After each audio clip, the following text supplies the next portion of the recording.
Good afternoon. During the first part of the lecture of today, I will present a few results dealing with first and second order derivative of a curve. The first result I want to present is a proposition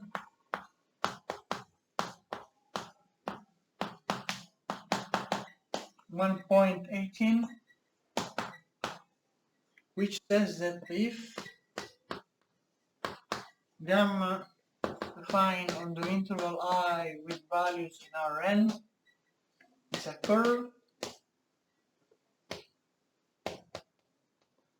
with constant speed,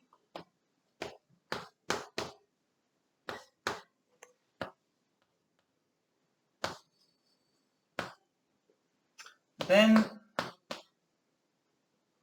gamma prime of t is orthogonal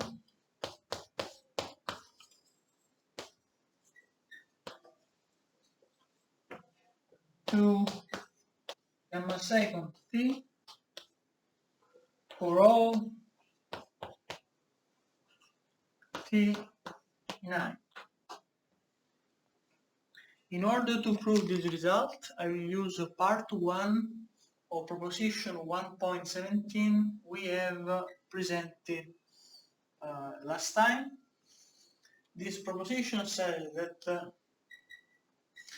if you have a curve such that the length of the vector gamma of t for all t in I is a constant, then gamma prime is always orthogonal to gamma t.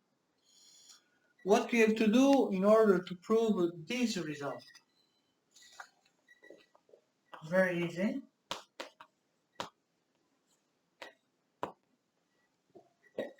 Apply proposition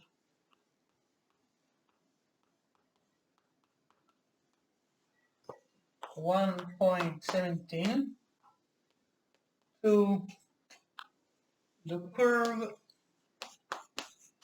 gamma prime defined on I with values in Rn. Why? Because the curve gamma prime satisfies this hypothesis. It's written here. If a curve gamma has a constant speed, then the vector gamma prime has a constant length for any t in I. So you get immediately the result from here. You get that gamma second, which is the derivative of gamma prime, will be orthogonal to gamma prime for any t in I.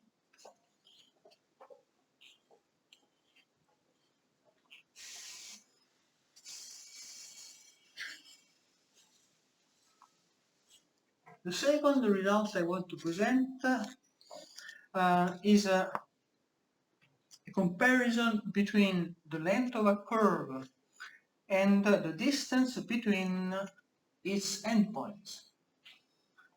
Precisely, I will present the second part of example 1.19,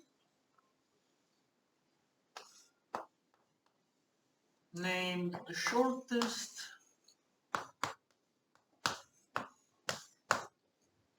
path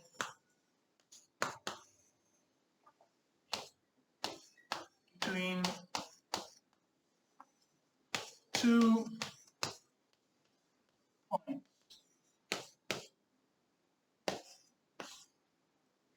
So let's take a curve defined on a closed interval AB with values in Rn. The curve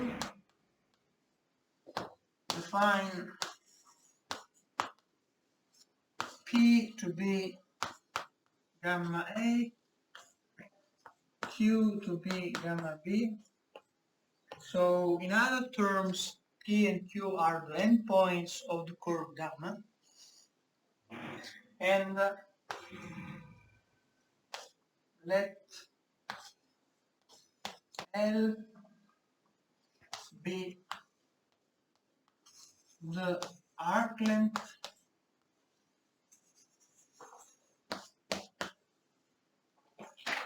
of gamma, that is the integral from A to B of length of gamma prime t dt.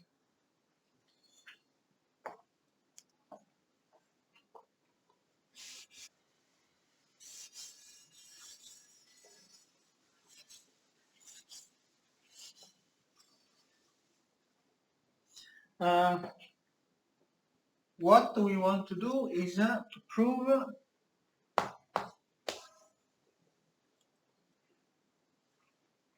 that L is greater or equal to the length of the vector Q minus P.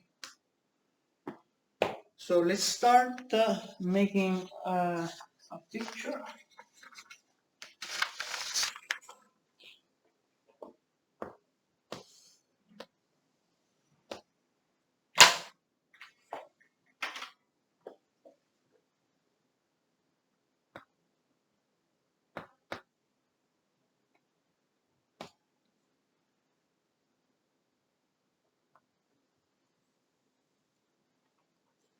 So this is the trajectory of the point which moves according to this curve,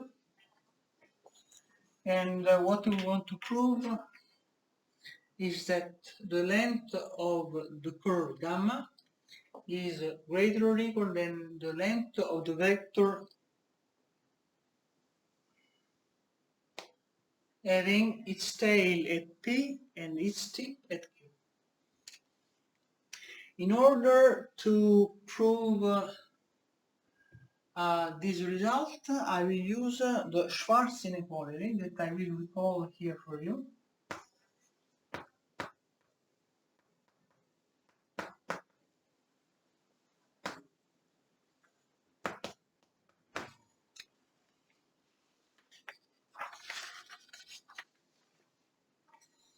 It says that if x and y are vectors in Rn, then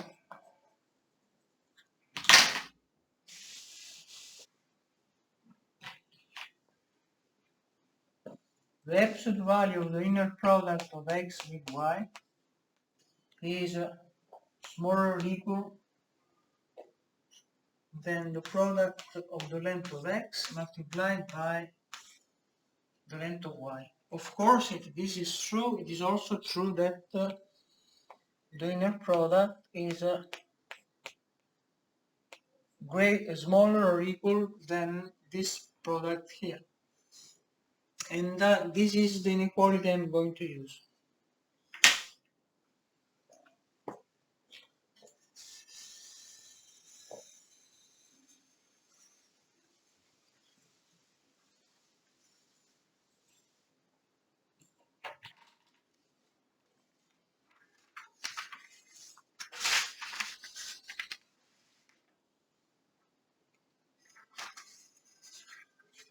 Okay, let's set n to be the unit length vector given by q minus p over length of q minus p. The length of the curve gamma, as announced before, is the integral from a to b of gamma prime t dt, and this can be written as the integral from a to b of gamma prime a times 1 dt but this is also equal to the integral from a to b of gamma prime t times the length of n. This is a vector of length 1.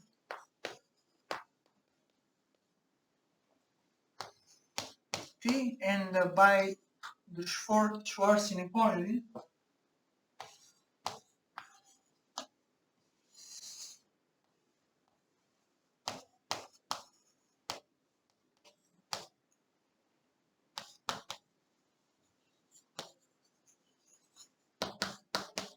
this is smaller or equal than the integral from a to b of the inner product of gamma prime t with n.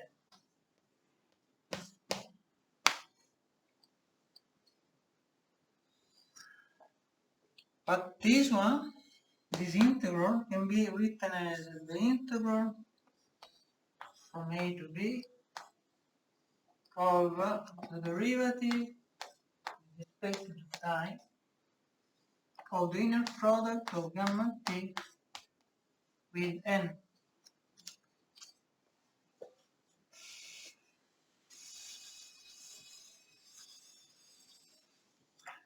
The equality between this integral and this integral follows immediately from the fact that n is a constant vector.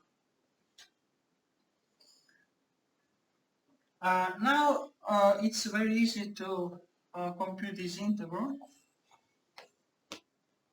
You have the integral with respect, sorry, I forgot to divide it. So we have an integral of the derivative of a function with respect to the variable t integrated in dt. So this is a difference of gamma b multiplied by n and gamma a multiplied by n. But this is equal to gamma b minus gamma a times n.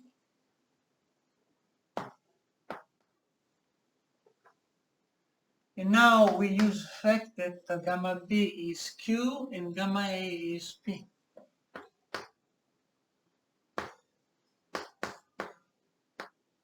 And we replace n by q minus p divided by the length of q minus p.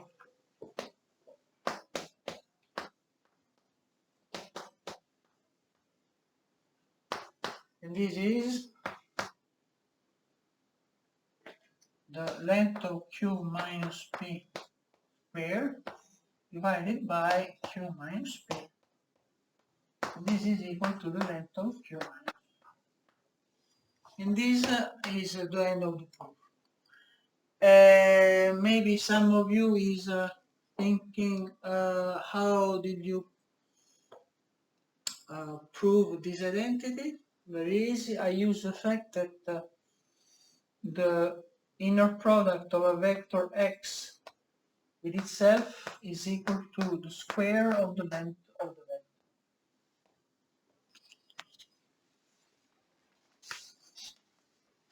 The next result I want to prove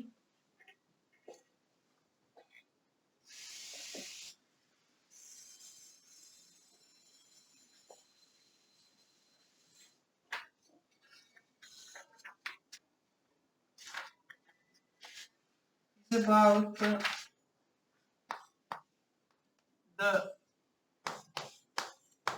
rate of change of the speed of a curve. Precisely, I want to prove the proposition 1.20.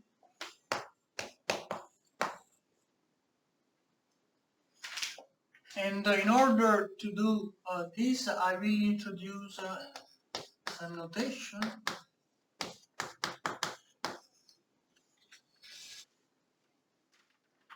I will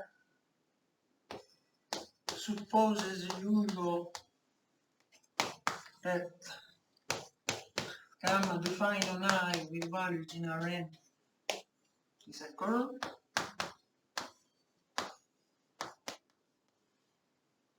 then I reset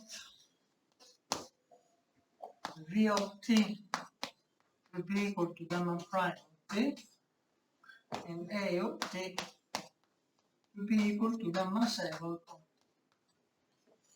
We already know that this is the velocity vector,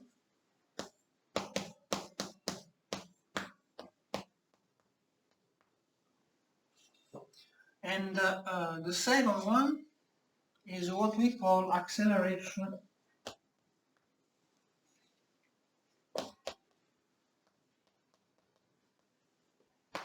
vector. Proposition 1.20 says that the derivative with respect to the time t of the length of the velocity vector v of t is equal to the inner product of A of t with v of t divided by the length of v of t. I'm sure that you recognized what is this? This is the component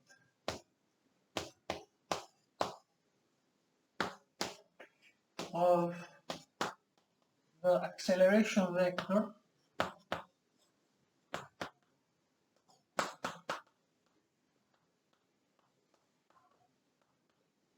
in the direction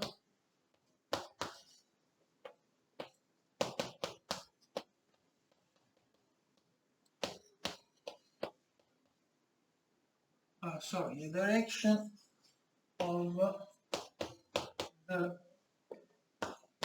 velocity vector.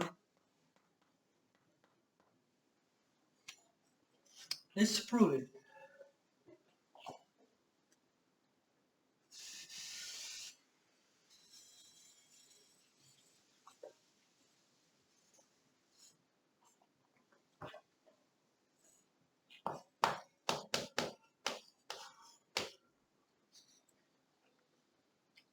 Okay, so we first observe that the v of t is a square root of the inner product of v of t with itself. Consequently, d dt v of t is d dt square root of this inner product, and this is equal to 1/2 times 1 over square root of v of t dt product times d dt of the inner product d dt with itself.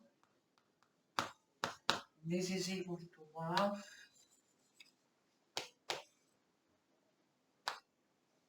1 over length of v t times the inner product of v prime t with v of t plus the inner product of v of t with v prime t. By symmetry of the inner product, these two summands are the same, so this is twice v of t, v prime of t v of t, but v prime of t is a of t, and we get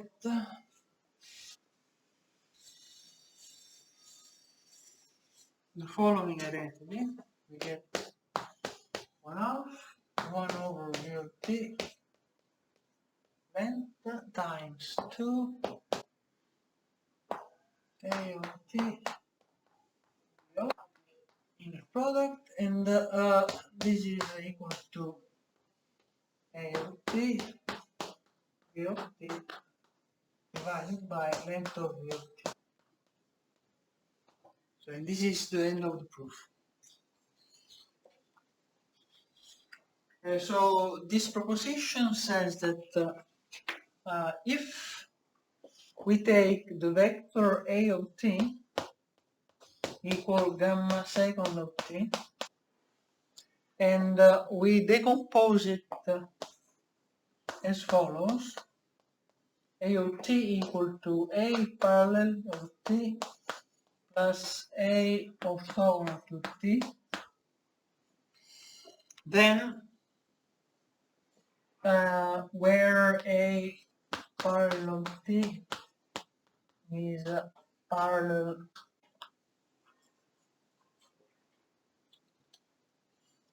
to Vt, and A orthogonal t is orthogonal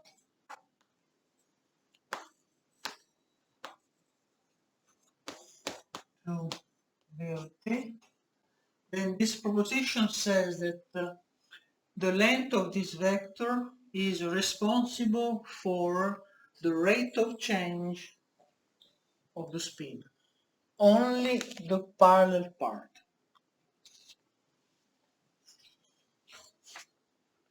We will return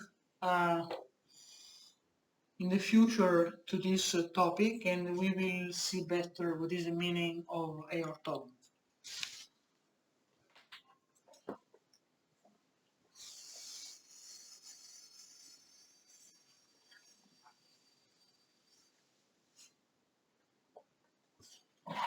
The next topic of today is the reparametrization.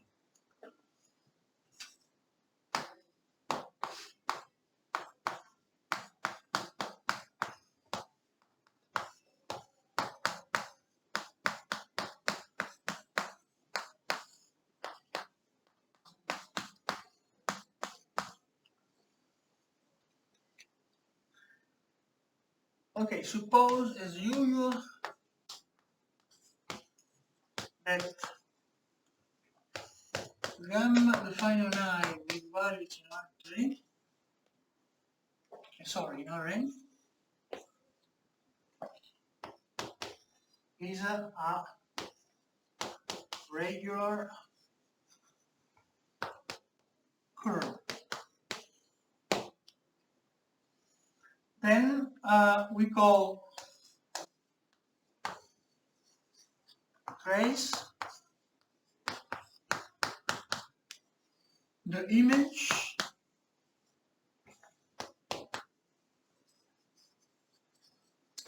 of gamma that is gamma of I equal to all the values gamma t for t in I. So observe that the trace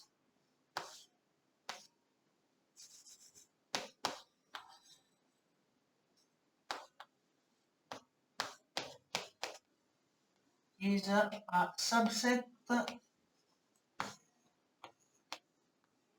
of Rn, of course, and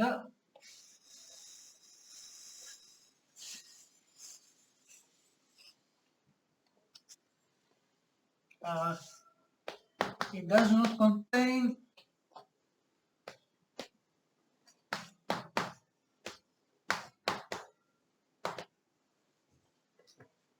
any time information.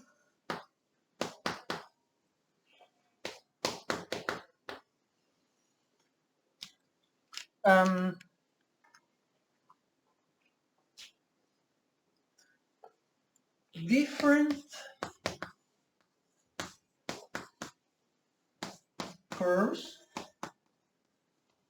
can have the same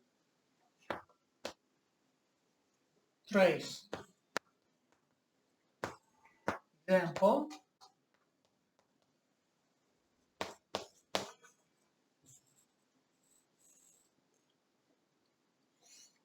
Gamma t defined by t squared with t into interval minus 2, 2, and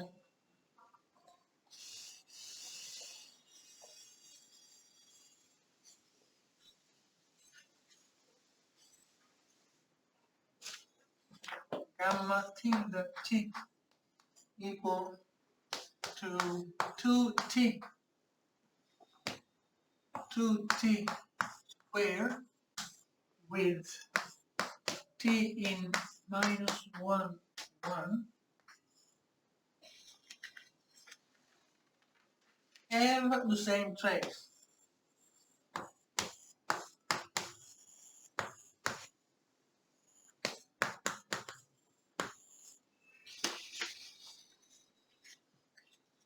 It is the portion of parabola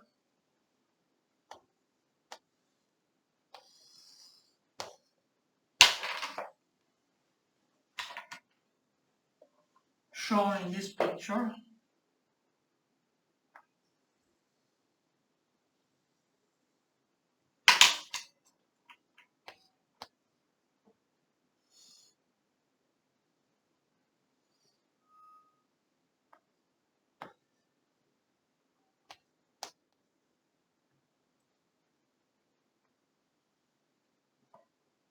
So the endpoints have coordinates 2, 2, and minus 2,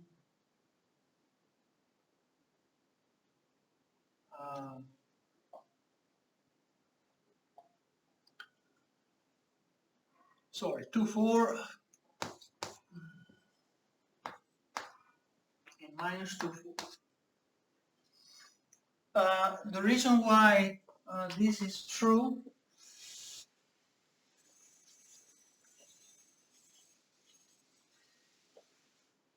is that if we set phi to be the map defined on minus 1, 1 with values in minus 2, 2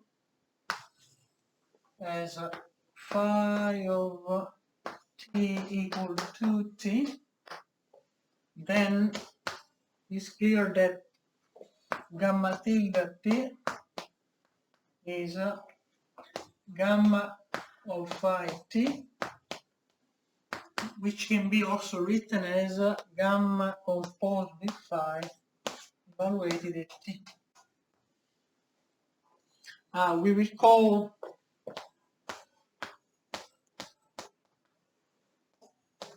We will say that gamma tilde is a reparametrization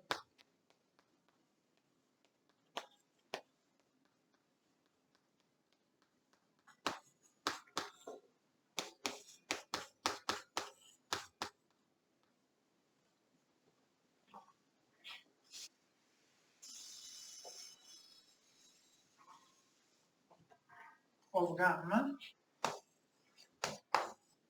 and we refer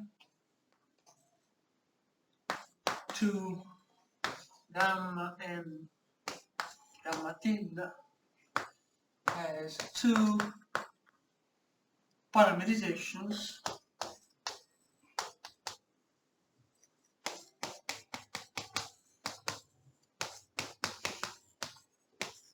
of the same path. So this was just an example to introduce the idea of reparametrization, but let me give you the definition. So definition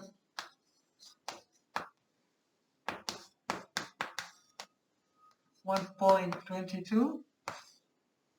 So suppose as usual, that gamma defined on I with values in Rn is a regular curve. Then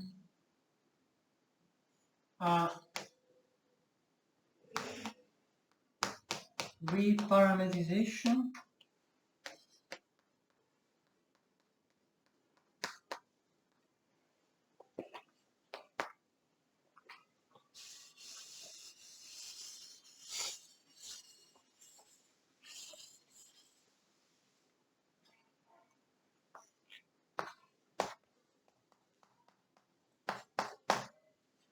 of gamma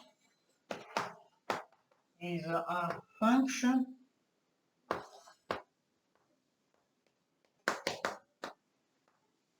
of the form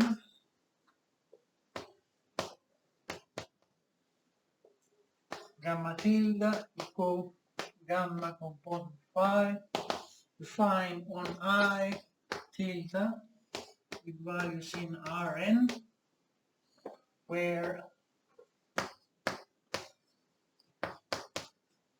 I tilde is an interval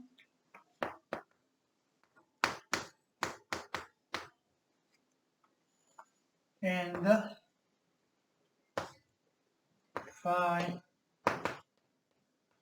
defined on I tilde with values in I is a smooth bijection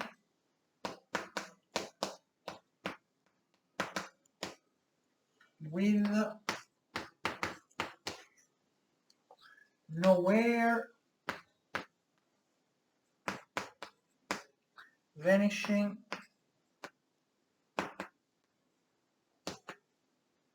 derivative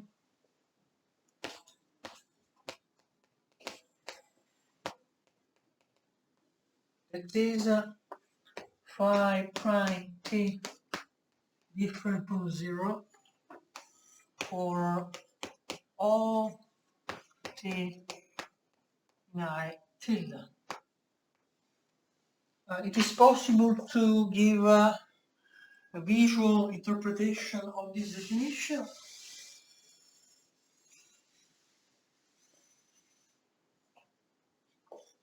So suppose that this is Rn. This is the interval I on which gamma is defined.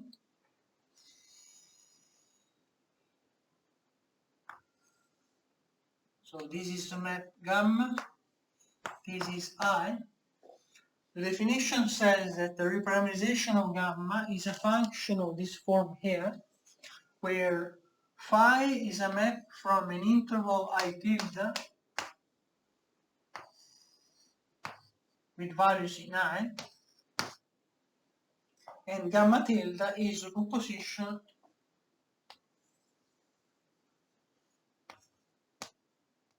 of gamma with phi.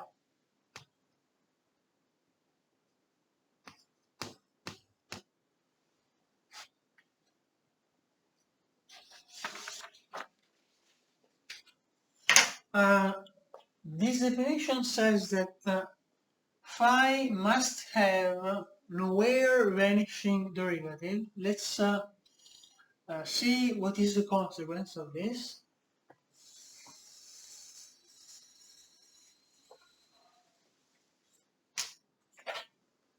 Since phi has nowhere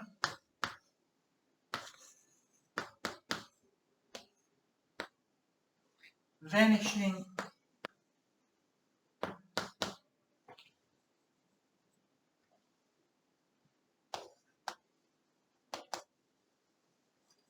derivative, then the new curve gamma tilde is a regular curve, exactly as gamma. And let's prove this. It's a simple application of the chain rule.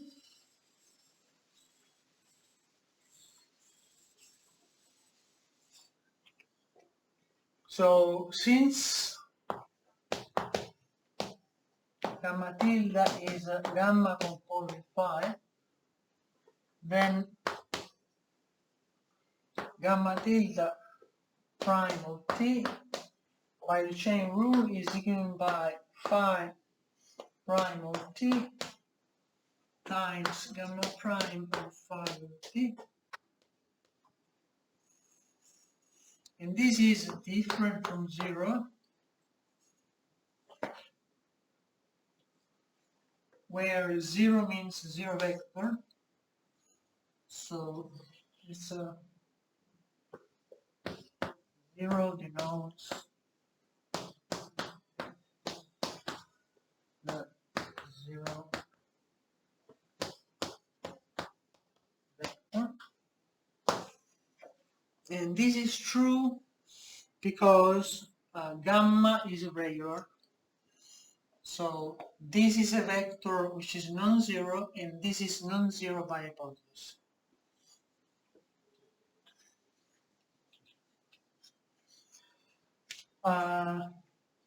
Since phi prime is different from 0, then it has a constant sign. Phi prime different from 0 for all t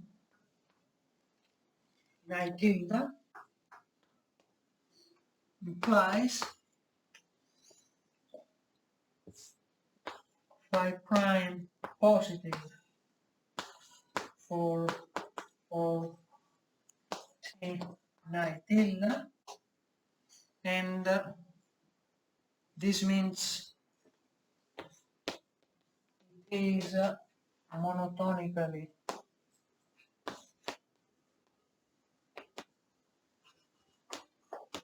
increasing.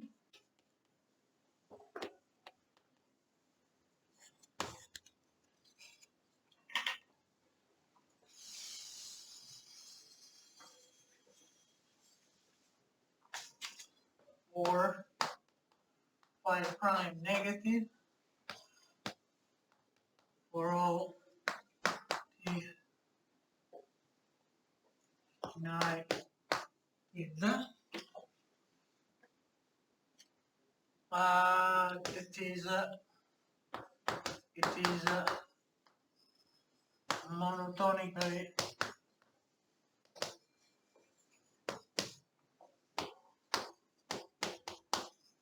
decreasing. So now we can give the following definition.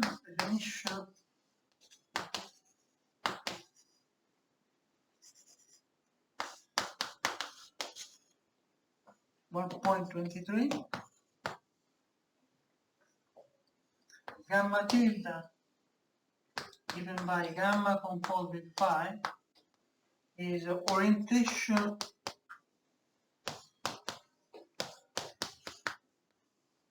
preserving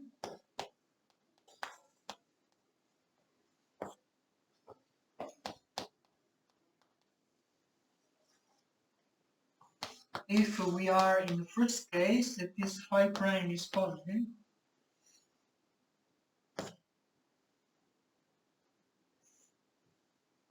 It is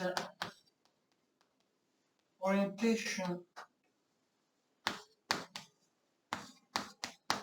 reversing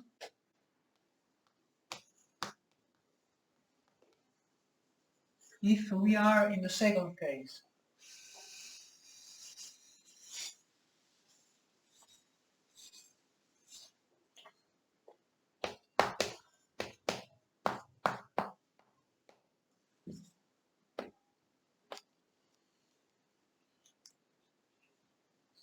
Orientation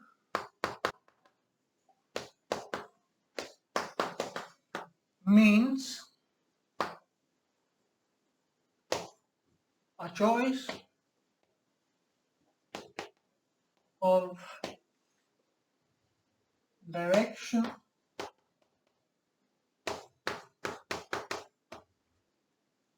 in which to traverse, to trace of a curve.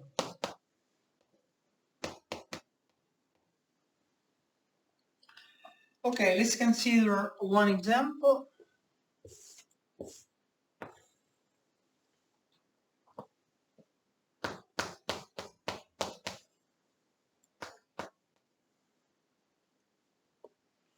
If gamma defined on I with values in Rn is a regular curve,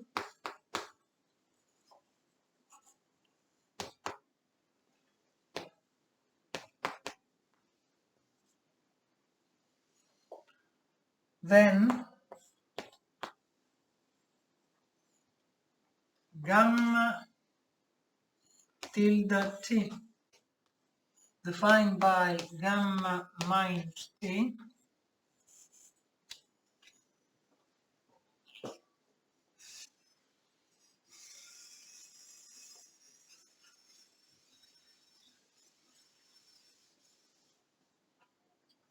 for t in the set of the values given by negative s with s in I is an orientation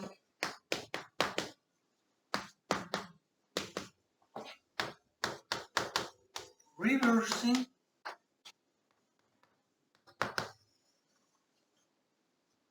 reparametrization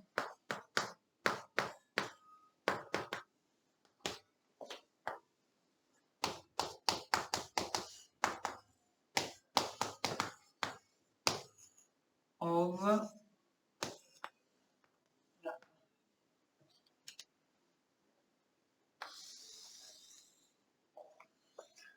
the next result I will present shows that there exists a very special way of reparametrizing curves. Precisely, it is possible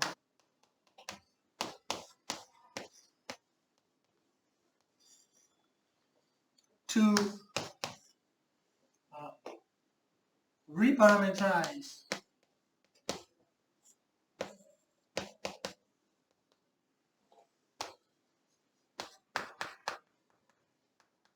any curve, any regular curve,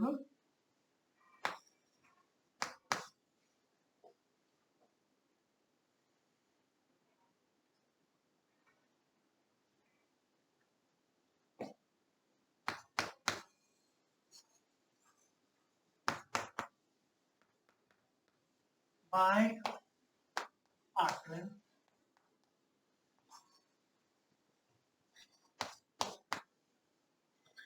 And this means that the length of the vector gamma prime is equal to 1 for any t in the interval of definition. Precisely,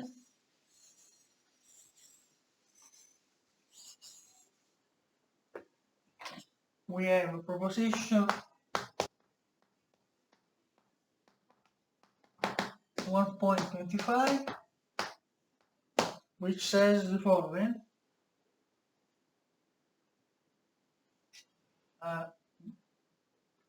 given a regular curve gamma from I defined on I with values in Rn,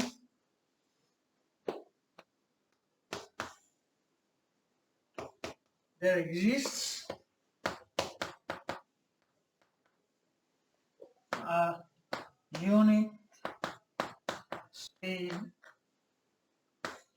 reparameterization of it.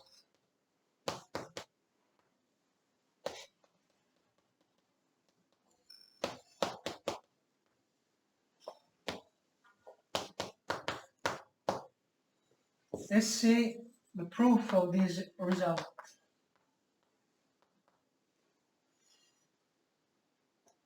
Fix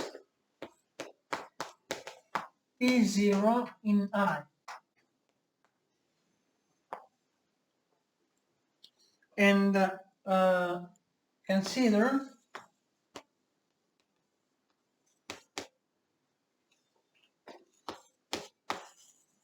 the arc length function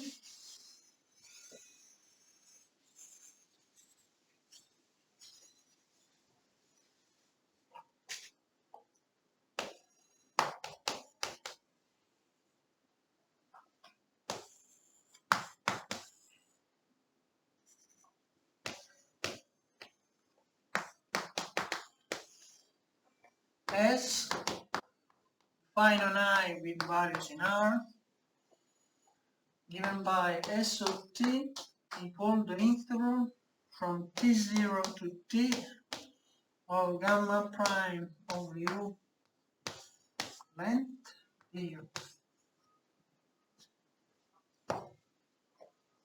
Set I tilde to be the image of S, so it is equal to S of I. Let's observe the following. By fundamental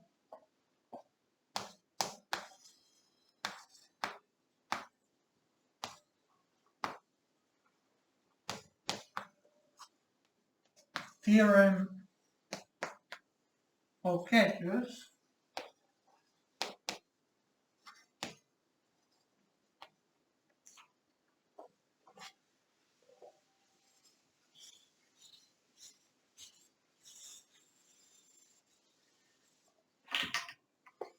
we have that ds dt it is equal to the function here evaluated at the upper boundary point of the interval t0 t.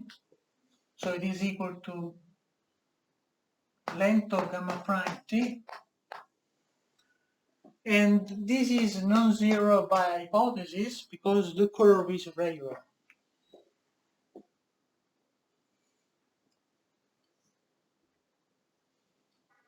This implies the function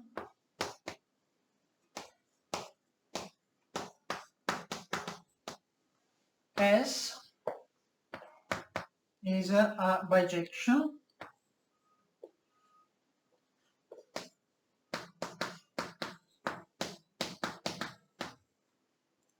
and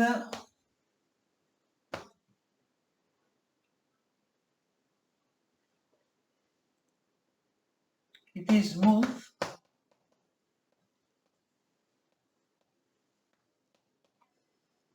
because you can compute also the higher order derivatives and show easily that they exist.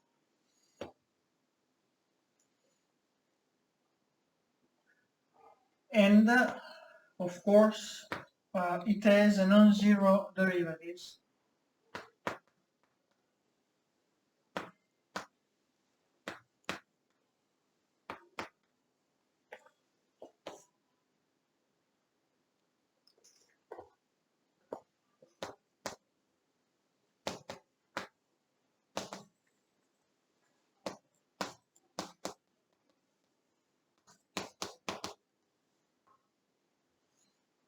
If this is true, then S has an inverse.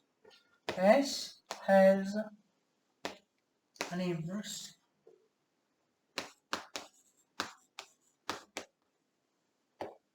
Let's call it phi.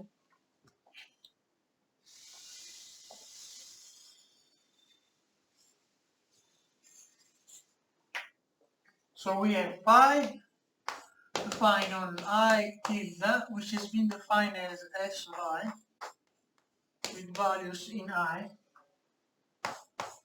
which share the same properties as S, so this means that it is a smooth bijection and has nowhere vanishing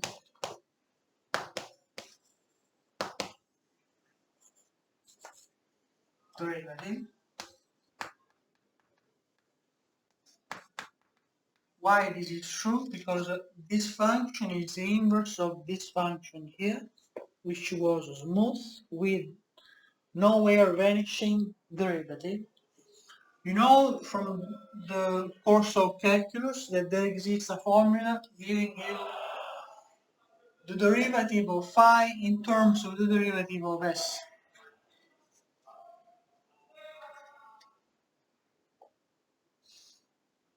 Okay, now let's define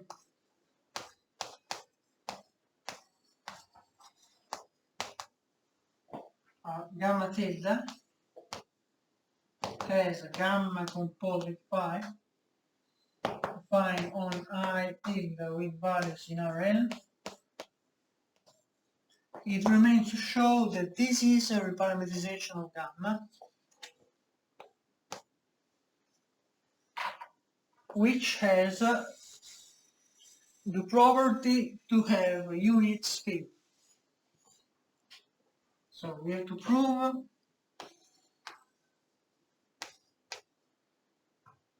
that it is parameterized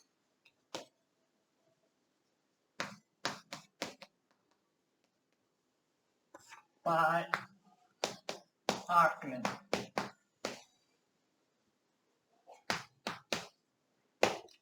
One way of doing this is to look at the length of gamma tilde prime t, which is the length of gamma composed with phi prime t, and by the chain rule this is the length of phi prime t gamma prime evaluated at phi of t. And what is this? This is the product of phi prime of t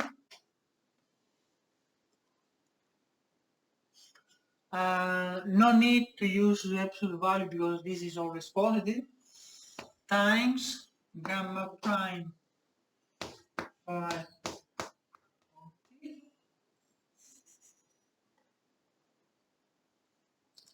and this is equal to what? We need the formula which gives us the derivative of the inverse function. Phi is the inverse of s, so phi prime of t will be equal to the inverse of s evaluated at phi of t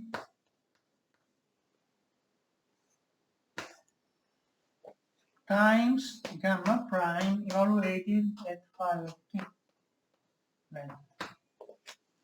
But what is s prime? But what is s prime of phi of t? It's exactly this one. We computed it before. Unfortunately, I erased. But before we computed that the derivative of s coincide with gamma prime, and here we are evaluating s prime at phi of t, which is exactly what you have here. So the product of these two functions is exactly equal to 1.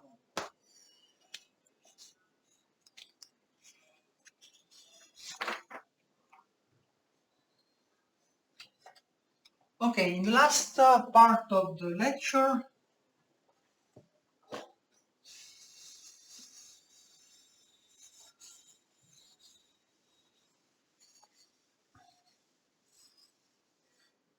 we will deal with a special class of curves known as closed curves.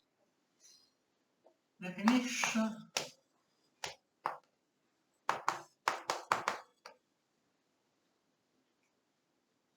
1.26.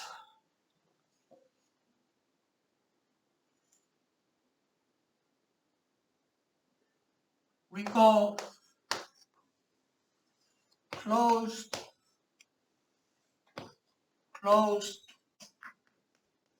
curve a regular curve of the following: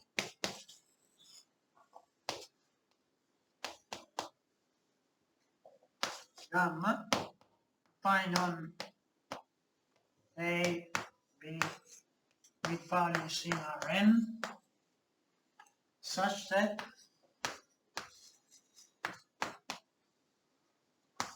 gamma A is equal to gamma B, and all derivatives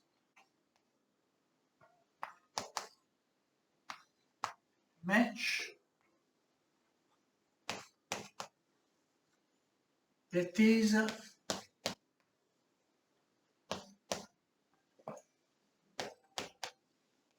gamma prime A equal gamma prime B, gamma second A equal gamma second B, etc.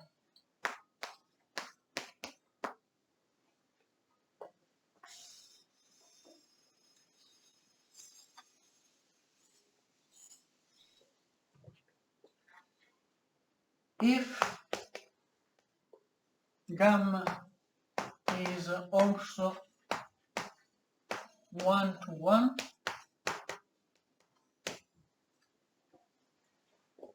on the domain A, B, please observe that this is a set which is closed on the left side and it is open on the right side. Then gamma is called simple closed curve. Examples: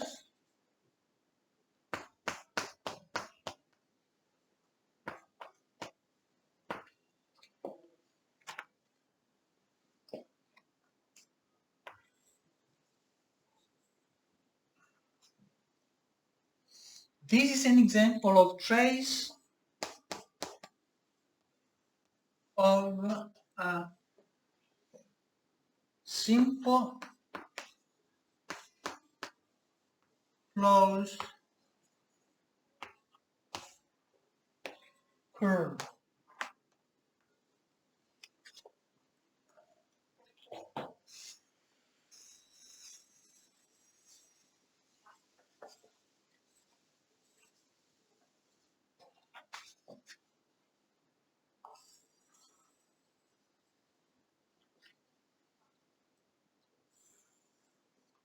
These are traces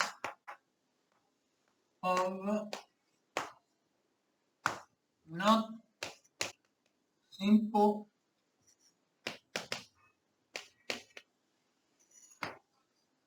closed curves.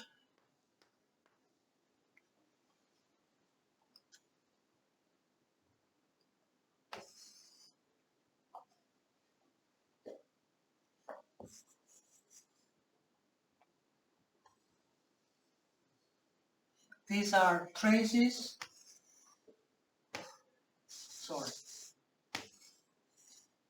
traces of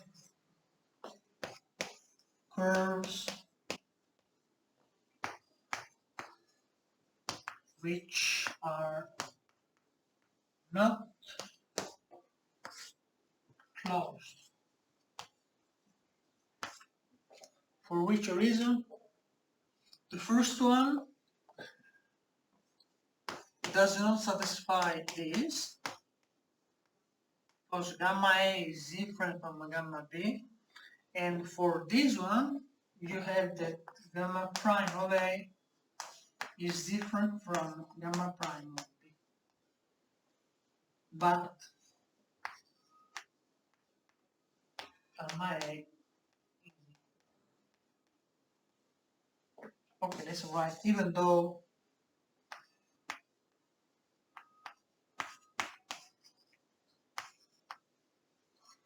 and this point is gamma A equal gamma B.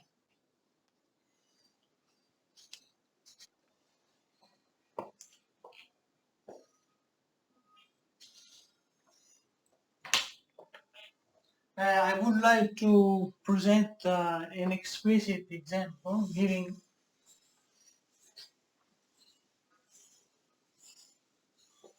the formula for gamma.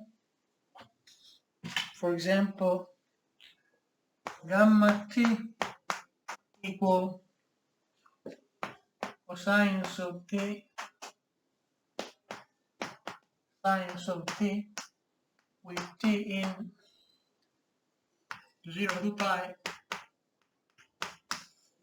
is clearly a closed curve, which is also simple. It is a simple closed curve, and it is a restriction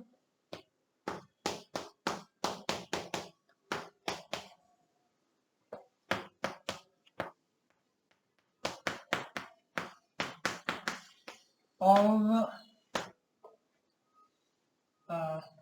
another curve, let's say gamma bar of t equal cosinus of t sinus of t with t in minus infinity plus infinity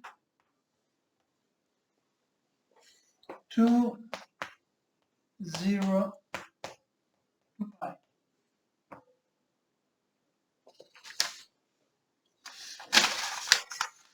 This curve here is clearly periodic. Gamma bar is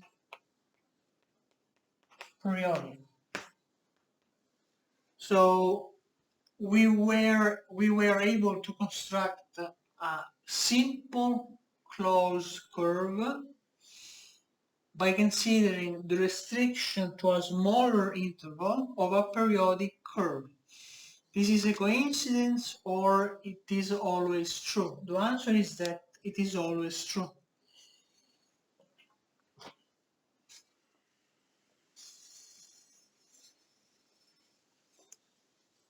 This is what this proposition says.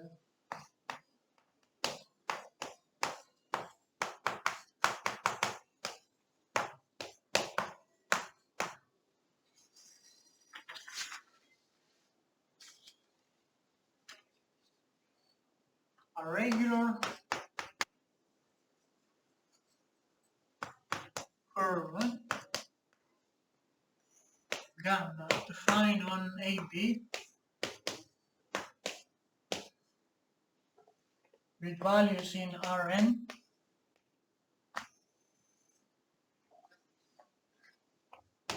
is a closed curve if and only if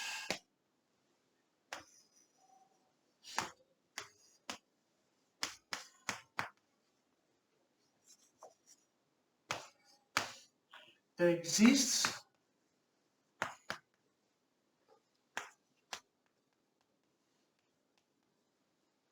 a periodic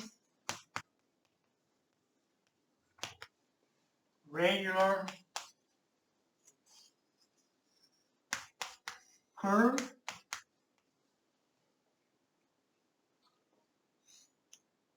gamma hat from defined on R with values in Rn with period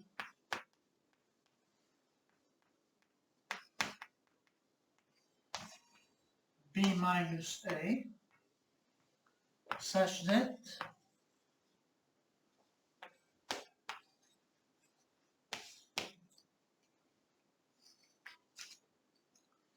gamma hat T is equal to gamma T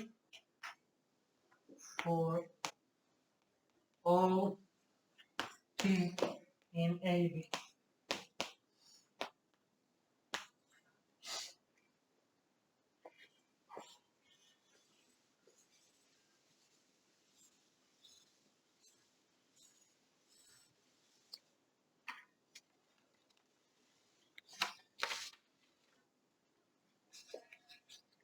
Okay, let's prove this.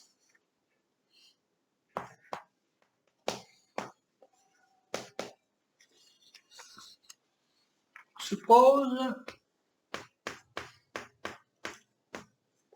that gamma from A to B with values in Rn is a closed regular curve. Show that it is the restriction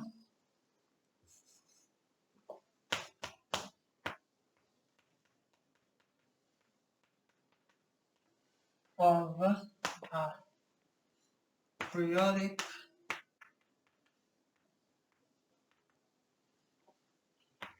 regular curve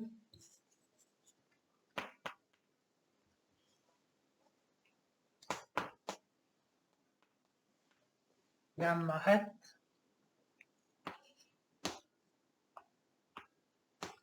defined on R with values in Rn to all period B minus A. Okay, how can we construct gamma hat?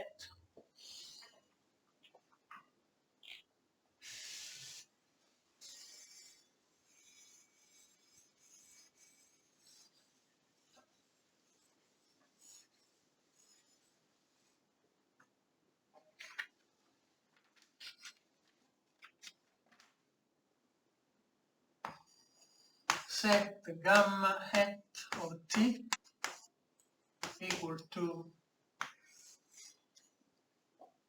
gamma T for T in AB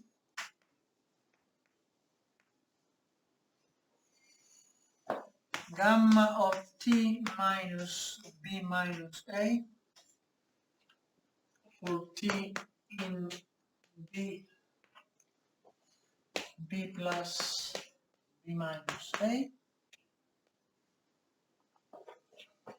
gamma of T minus 2B minus A for T in 2B minus A.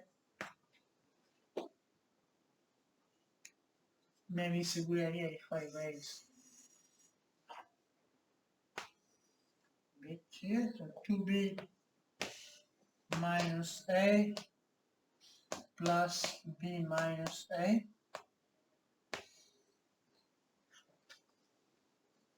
and so on. Why this is the good definition? Okay, the first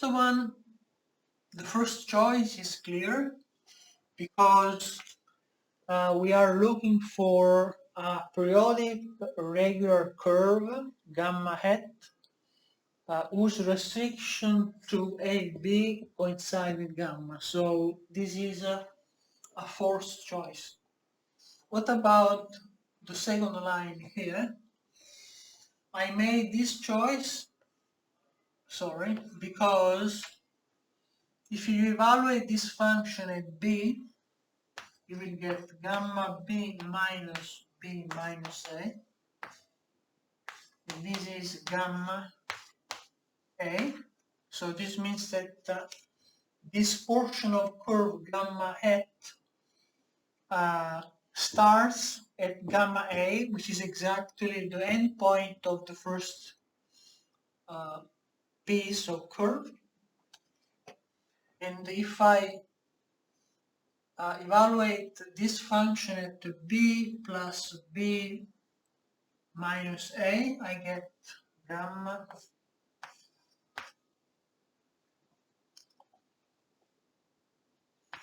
b plus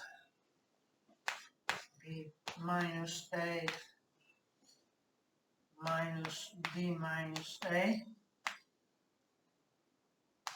I get gamma b again. And if I continue, I get similar results. So this is a good choice. And the regularity of gamma hat follows from the fact that the gamma is close and regular. Now it remains to prove that there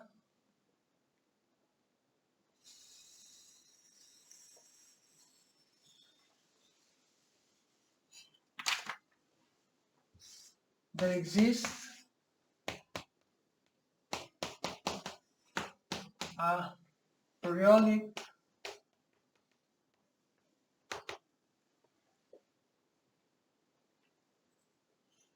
curve, a regular curve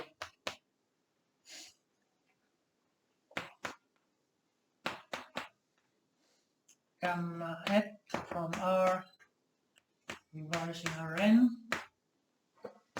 of period b minus a, such that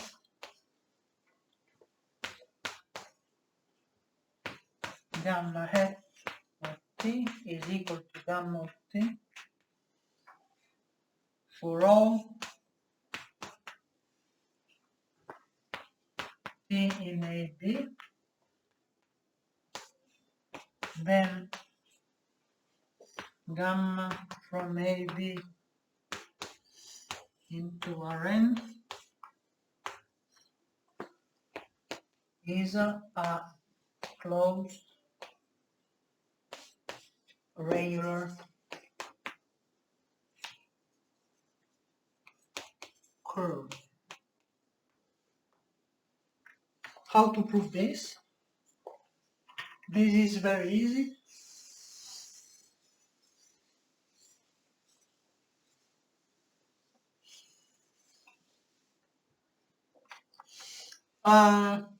We have to use this identity here.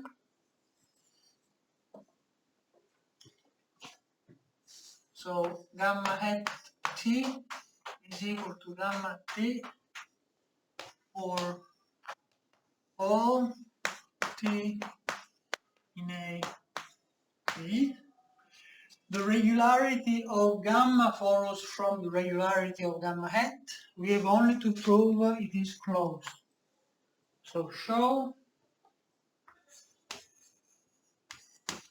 that gamma is closed, that is gamma A equal to gamma B. But this is equivalent to gamma tilde A equal to gamma tilde B. And this is true because, for example, gamma tilde B can be written as gamma hat A plus B minus A. But this is the period of the function gamma hat So this is also equal to gamma f.